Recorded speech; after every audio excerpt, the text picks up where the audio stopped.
Alright guys, welcome back to Formula 1 News. Toto Wolff has revealed the changes to next year's Mercedes W15 will be more numerous than maybe we expected, saying there are many things in the pipeline on many different angles. This aligns with what James Allison said the other day about the W15, that it's not just the zeropods that are causing problems for Mercedes, but many other parts of the car they are also working on. If they get everything right, can they get close to Red Bull? Very much intrigued to your thoughts in the comments below. Hit the like button if you enjoy. Subscribe if you're new as always, I greatly appreciate it. Firstly, the very sad news to share that Gil de Ferran unfortunately passed away yesterday at only the age of 56, a driver that was somewhat before my time in terms of watching his career when he won back-to-back Champ Car World Championships, in the very early 2000s, and then won the Indy 500 in 2003. I believe he suffered a heart attack and passed away, so really sad for, especially because it's such a, phenomenal tributes pouring in. He worked with McLaren as well for a long time on their IndyCar project, and also in Formula 1, was their sporting director previously, and I think even very recently returned to the team with other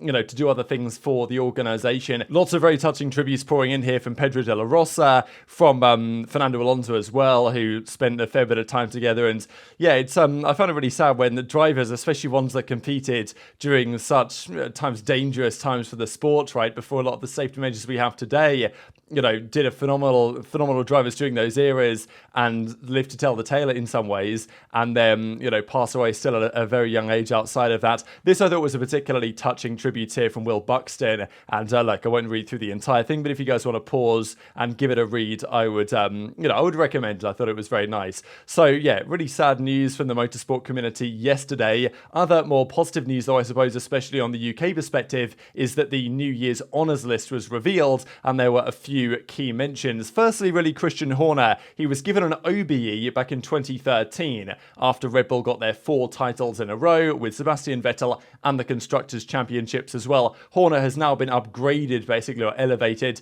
to a CBE, which is, one step below a knighthood, Commander of the Order of the British Empire, off the back of Red Bull's latest success. So congrats to Christian Horner. I know that he had some comments on it as well. An unexpected distinction a decade ago to be presented with an OBE, to receive this second award. He's hugely grateful for it, and maybe if Red Bull continue to dominate, he might go one step further, as has Ron Dennis, which is many people are saying that for his services to motorsport and elsewhere, this may well have been long overdue. But Ron Dennis is going to be made a knight in the new year, which many would say, well, why was Hamilton knighted before Ron Dennis? This type of stuff. But he's been made part of the New Year's honour list, and maybe there's going to be others that won't follow too far behind exactly that. Speaking of team principal drama, there was a fair bit of talk about this actually today from Otmar Shaftsnau, right? So we know that it was last year, the whole Piasco, when Piastri was due to be driving for Alpine for the new season, and it turns out that Mark Webber, his manager, had gone behind the scenes and, struck this deal with McLaren to have him go there instead. Now, Alpine said at the time that despite all this drama that was going down, Alpine, of course, put the statement out to say that he would be driving for Alpine in the new season, and he would be their new driver. That was, of course, not the case, and Piastri then responded with this very famous tweet saying that I understand without my agreement, Alpine F1 put out this press release. This is wrong. I have not signed a contract with them. I will not be driving for Alpine next year. But it was believed that Piastri would go to Alpine because the contract was such that because he was an Alpine rookie driver, development driver, he would then step up to the team. That was the plan. That's what they thought was going to happen, but seemingly they let something slip contractually. He went to McLaren, but McLaren often do get into various legal disputes with their drivers. This was apparently due to be another one, and Otmar actually says that he reckons that the contract they had with Piastri that they believe was, basically broken by what they did with McLaren would, in English courts, have gone the distance and would have gone Alpine's way. That's what Otmar says. Had we tested the contract in the English courts, the outcome could have been much different. Basically, they'd have been able to successfully force Piastri to drive for Alpine, or force him to stand by the contract that was there supposedly signed. But the belief was that the contract situation had just about come to an end, or the McLaren deal was worked in such a way that there wasn't an absolute guarantee that Piastri was going to drive for Alpine. I'm sure contractually it was quite messy, but Otmar says that he believes that what Alpine had contractually was sound and would have been upheld had they challenged it. But Otmar says the decision was made not to continue the fight. That decision was made for me. So, of course, Otmar's now been fired from Alpine, so we can talk about this stuff. But his opinion is that they would have won this fight. They would have prevented Piastri going to McLaren. They would have got him themselves, as they intended to. But the higher-ups at Alpine said it's not worth the fight, we're not going to do so, although Otmar has a different opinion. So really interesting stuff. Don't know what you guys think about that in the comment section below. Piastri, if it had stayed in Alpine, what would that have meant? I think Gasly did a good job this season anyway, but we know how much of an impressive rookie season Piastri has had, and many people are saying, well, Piastri, once he really gets the race pace down over the next couple of years, he could be a serious contender, not just to, challenge for race wins and maybe titles, but also to be joining some of the big teams. Right, I mean, Piastri should certainly be on the radar of some of the other teams in the higher end of the grid if he continues this performance over the coming years. Mercedes, of course, may need to be one of those teams. We don't yet know when Hamilton's planning to retire. You'd expect that at this point, Hamilton will probably look to stay around for 3 more seasons, really, because, he's extended the deal by a couple of years. But are you going to retire right before 2026 when the regulations are brand new? Probably yes, if you've already won the 8th. But if you haven't won the 8th by then you probably want to give it a go, because you don't want to retire in 2025. Let's say you're still, if you're Hamilton, performing at a good level, and then next year Mercedes turn up with a rocket ship engine and they dominate the championship and George Russell wins or something, Hamilton would absolutely not want to see that. So, probably Hamilton will still be around for a little while to come, unless he decides that Mercedes are going nowhere and they're going backwards, and therefore it's time to call it a day. But as I say, Piastri should be a guy that's at least in consideration. We know that there's the likes of Antonelli in their junior program and other drivers that Mercedes will look at, but I'm sure that some drivers will look at Piastri over the coming years if, let's say, McLaren stick by Norris, but maybe Piastri is very competitive and wants to go elsewhere. There'll be some interesting questions around his future if he continues to develop as we might expect. But first of all, Mercedes have to deliver a competitive car, because if Mercedes can't make as good of a car as McLaren, then why would Piastri go anywhere? Of course, it's still long-term thinking. But James Allison, who's come back in to manage the project at Mercedes, he stepped away for a while. Mike Elliott was then, fired, kind of stepped away. You guys know how that went a couple of months ago. James Allison is now calling the shots. And we know the primary point around the Mercedes for the last couple of years has been the zeropod concept, right? The way the side pods were designed, that was, at least visually, the most striking issue with the car. Good and for bad. I mean, in the early days, there was all the talk, well, advantage locked in for years, this is a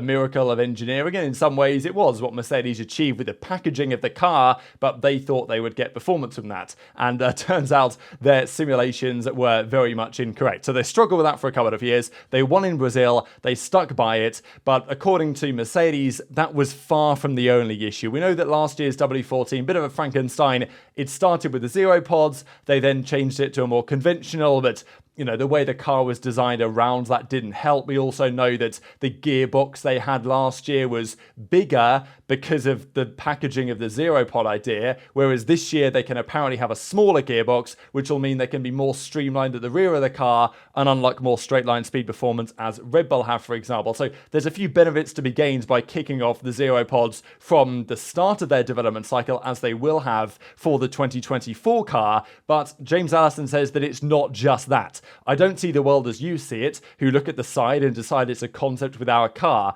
We certainly took a path that from the tip to the nose of the tail was not competitive. Of course, the side pods caught the eye, but it was certainly not the decisive factor. The concept was wrong from start to finish, and the side pods were perhaps an emblem of a team that took too long to understand which side they're on, but they're absolutely not the element that sealed our destiny. So it's kind of good and bad for Mercedes that they realize there are many problems with their car. It's not just, Ferrari seem to be of the opinion that there's a couple of things they want to change, but not everything. Mercedes seem to be of the opinion that basically everything was wrong and we need to start from the ground up again. And it's still a car that got second in the championship. Sure, it was probably only second because they have a great driver duo, even with a pretty poor season from Russell, all things considered, but it was second place in the championship just about nonetheless, with so many problems with the car. Not just the side pods, the suspension design, the floor, probably the main other ones that are being considered here. So this this is where Toto Wolff gives his thoughts on it and says that there are so many good things in the pipeline. And this, again, it's pros and cons to Mercedes. There were loads of issues with the cars for the last couple of years. So those are loads of areas where if they get them right and if they can improve and get it right on the suspension, on the floor, on, the straight line speed, the lower speed corners, the higher speed corners, the DRS advantage, which is another factor as well, the sidepod design, all these type of factors, if they get them right and nail them, can they be on par with Red Bull, if not even faster? Maybe. Probably only if Red Bull make mistakes, but it's possible. They've got so many areas to improve, and they were still seconds, kind of, but they weren't really second in terms of the actual races. If you watch most of the races, you'll see it was usually Ferrari or McLaren or Aston Martin. Sometimes it was Mercedes, the second fastest car, but usually it wasn't. So still lots of work to be done, but it also means that there were many areas in which they didn't really have the understanding, and there's also many areas where they could get it wrong again, or they could, make some mistakes in certain areas. So it's good and bad. It probably is more good than bad, because if anyone is going to challenge Red Bull next season, they will need to pull off a masterclass. And in Mercedes' case, they have all the pieces that they try and fix. They know that they need to fix them, and if they can fix them, sure, but it's a big challenge to fix all of those problems in just one winter. That's why Hamilton said they need the best 6 months of development they've ever had if they want a chance to challenge Red Bull next year. So Toto Wolff says there's a gap to the leaders, no doubt about it, but the two teams at Brixworth and Brackley are so motivated. We have so many good things in the pipeline and so many new things, and with all the learning we've had, we're in a really good place to see what is coming together. We've got to take the momentum now from Peter in the championship to go one further and take the momentum to the factories. Do you guys think the momentum exists? It exists, but in the context of development, in the context of engineering, does momentum exist? I think maybe it exists in the sense of confidence, maybe. Like if you're an engineer designing a part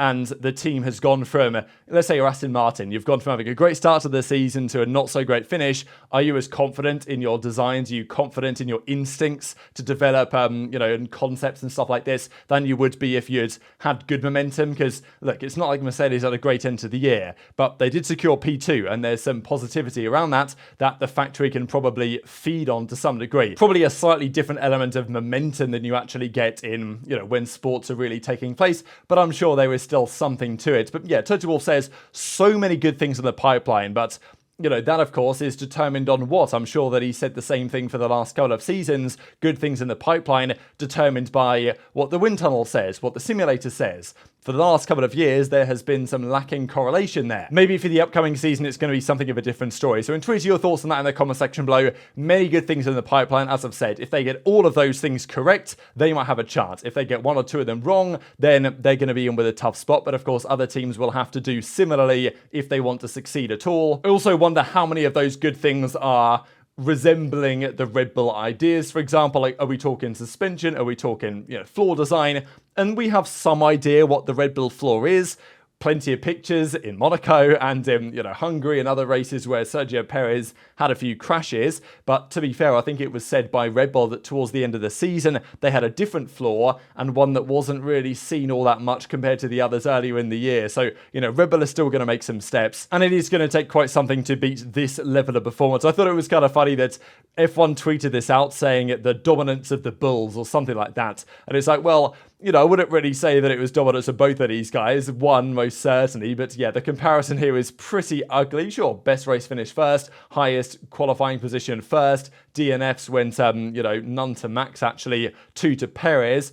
Of his own doing, really. Qualifying, race, points, podiums, yeah, not pretty. And I know there was talk about it recently that after Baku, when Max lost, I think it was Corinne Chandok that said this on a Sky Sports podcast, that after Max lost to Perez in Baku, and he'd fiddled around with all the, car buttons on his steering wheel the entire race. He then told his dad, apparently, that he is never losing to that guy again, or at least never losing to him for the rest of the season, and then proceeded to turn up to Miami and absolutely put him in the ground, basically, and did that from then to the rest of the season. So, that's the type of competitor that Max Verstappen is, and that's how difficult he is to take down. Just before we close out, I know there's been some talk on this over the last few days about James Vowles, where he might end up next, or whether he's going to stay at Williams for some time. We know that Vowles has been getting a lot of credit. He joins Williams, done a good job for them this season. It's very difficult to say how important has, the role that he's done been at Williams. Has he changed the direction of the team? Has he done a phenomenal job. We don't really know. It feels like he has, but we don't really know how impactful that he's necessarily been, whether the trajectory they showed this season has been there already. But I think most people are happy with what Vowles has done. I guess the question is, where could he go next? Because my theory was, when Vowles left Mercedes to go and join Williams as their TP, was that the plan maybe at Mercedes was give Vowles some experience team principaling at Williams for a few years and then put him in the Mercedes position, because Toto Wolff has said that, you know, at some point in the next few years, he won't want to be the TP anymore, wants to step back maybe into a more kind of overhead management business perspective. Maybe that's a future for Vowles. Crofty certainly seems to think that it's a possibility at least. But very much interested in your thoughts on all this stuff in the comment section below. Hit the like button if you enjoyed. Subscribe if you're new. Take care, and I'll see you next time.